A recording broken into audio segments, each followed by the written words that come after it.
कैसे हैं आप सभी। उम्मीद करती हूँ आप सभी अपने माता पिता सहित सकुशल होंगे, छुट्टियां एंजॉय कर रहे होंगे और एग्जाम आ रहे हैं, कुछ पढ़ाई कर लो।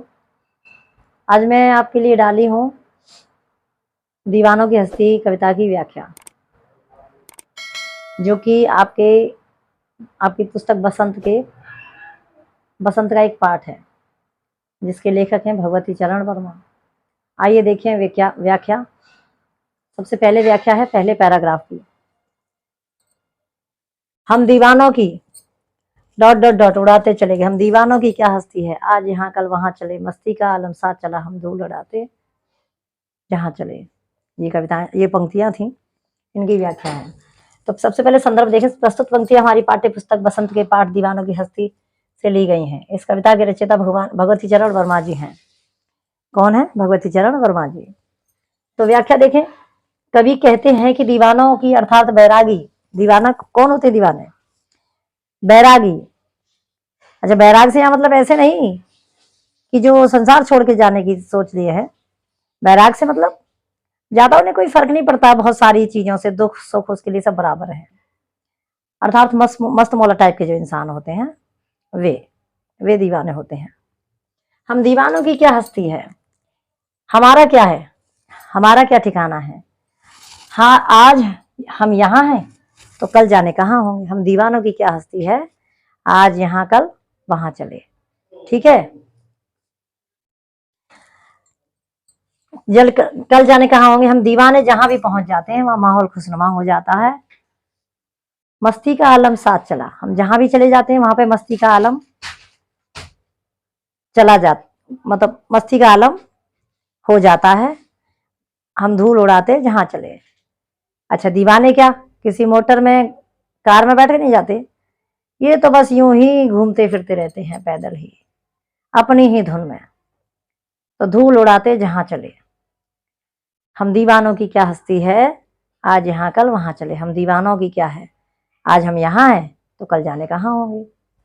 हम जहां भी पहुंच जाते हैं वहां पे माहौल खुशनुमा हो जाता है।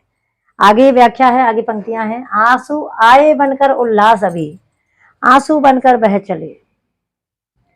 आए बनकर उल्लास अभी, आंसू बनकर बह चले।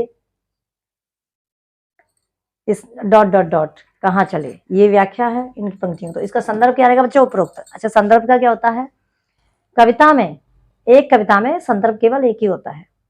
आप जब भी उसकी पंक्तियां लिखेंगे हर बार सभी पंक्तियों का संदर्भ एक ही रहेगा। तो आपको बार बार संदर्भ नहीं लिखना। अगर आप एक ही कविता की पंक्तियों की व्याख्या कर रहे हैं तो आपको संदर्भ बार बार नहीं लिखना। आपको बार बार संदर्भ लिखने की जगह लिखना है उपरोक्त। जो संदर्भ आप एक बार लिख चुके हैं उसी के अनुसार व्याख्या हर बार अलग होती है। व्याख्या हर बार अलग होती है, तो व्याख्या ही आप लिखेंगे, संदर्भ में उपरोक्त लिखेंगे। चलिए देखते हैं नेक्स्ट पंक्तियां। कैसे हैं आप सभी। उम्मीद करती हूँ आप सभी अपने माता पिता के साथ हंसी खुशी होंगे, पढ़ाई कर रहे होंगे, क्योंकि एग्जाम आने वाले हैं।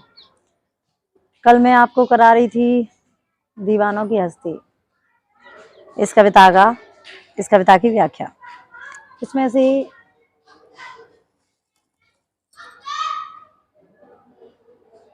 ये पहला ही पैराग्राफ है। एक्चुअली मैं कल कराने वाली थी पर कल नहीं करा पाई, आज इसको मैं शुरू कर रही हूँ। तो इसको आप देखें। पंक्तियां हैं, पहली पंक्तियां हैं आए बनकर सॉरी बच्चे, दूसरी पंक्तियां हैं। थोड़ा सा करा चुकी मैं आपको एक पैराग्राफ। ये दूसरा पैराग्राफ है। आए बनकर उल्लास अभी डॉट डॉट डॉट कहाँ चले। ठीक है। तो इसमें जो आपका संदर्भ रहेगा वो तो उपरोक्त रहेगा। व्याख्या आपकी जो है कुछ इस तरह से है। कभी कहते हैं कि दीवाने लोग जब आते हैं तो उल्लास अर्थात खुशी लेकर आते हैं, और जब ये लोग जाने लगते हैं तो उदासी छा जाती है। तो लोग कहते हैं, कहो कैसे आए और कहाँ चले। अगर जा रहे हो तो क्यों जा रहे हो, कहाँ जा रहे हो, रुक क्यों नहीं जाते। और ये दीवाने लोग जब जाने लगते हैं तो इनके चाहने वाले तो इनके चाहने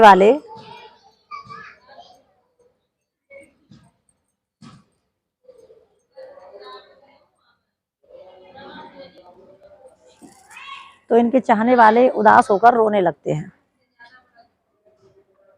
ठीक है, मतलब पंक्तियां हैं, आए बनकर उल्लास अभी, आंसू बनकर बह चले, और कहो क्यों, कहो कैसे आए, कहाँ चले। और इसके बाद है, बस इतना ही है।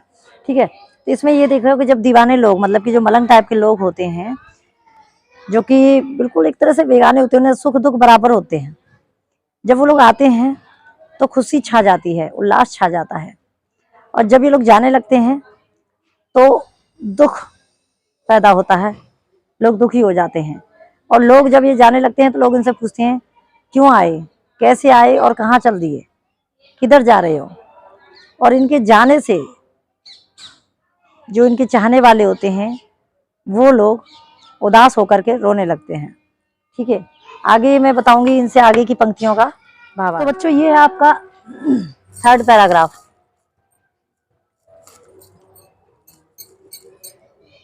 थर्ड पैराग्राफ आपका इस तरह से है, किस ओर चले, किस ओर चले यह मत पूछो, चलना है बस इसलिए चले, जग से उसका कुछ लिए चले, अपना कुछ और जग को कुछ अपना दिए चले।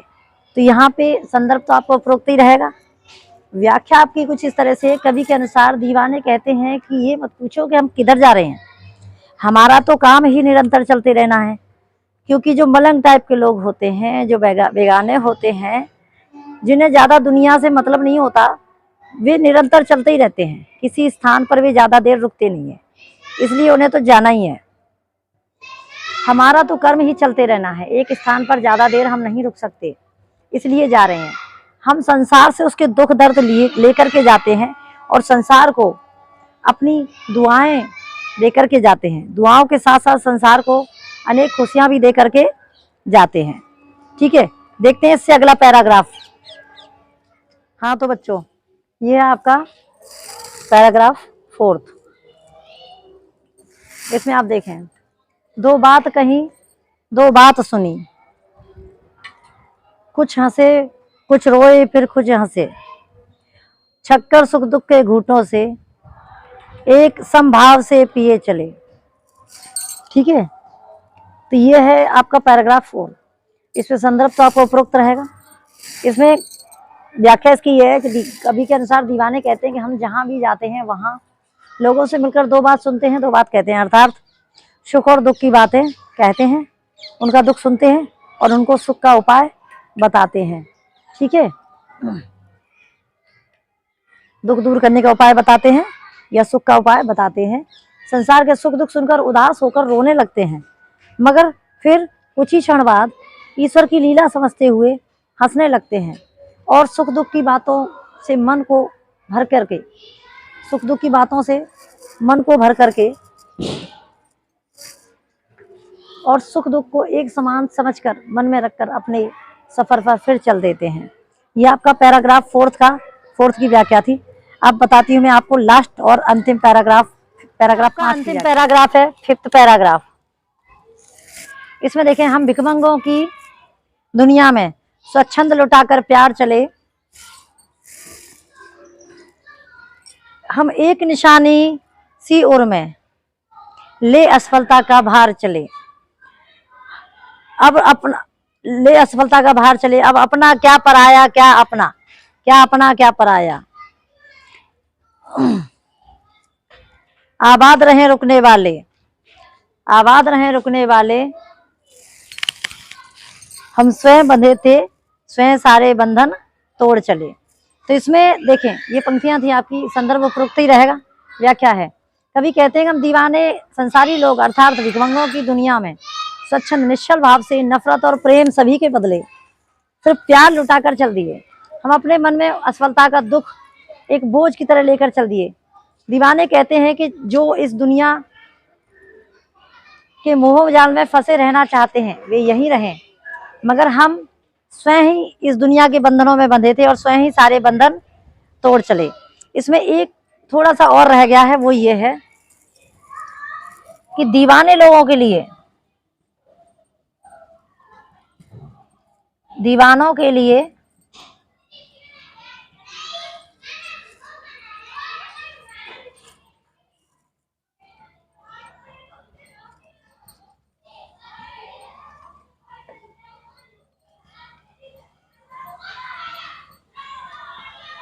सभी बराबर होता है।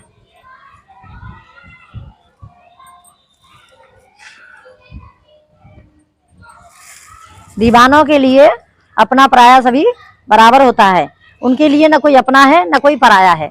वे स्वयं ही तो संसार के बंधनों में बनते हैं और स्वयं ही जब मन चाहता है संसार के सभी बंधनों को तोड़ के निश्चल भाव से इस संसार में विचरण करने लगते हैं। उम्मीद करती हूँ व्याख्या आपको समझ में आई होगी।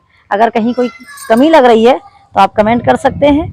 आप तैयारी करें व्याख्या की, जो कि आपके एग्जाम में आनी है। मिलते हैं नेक्स्ट वीडियो में।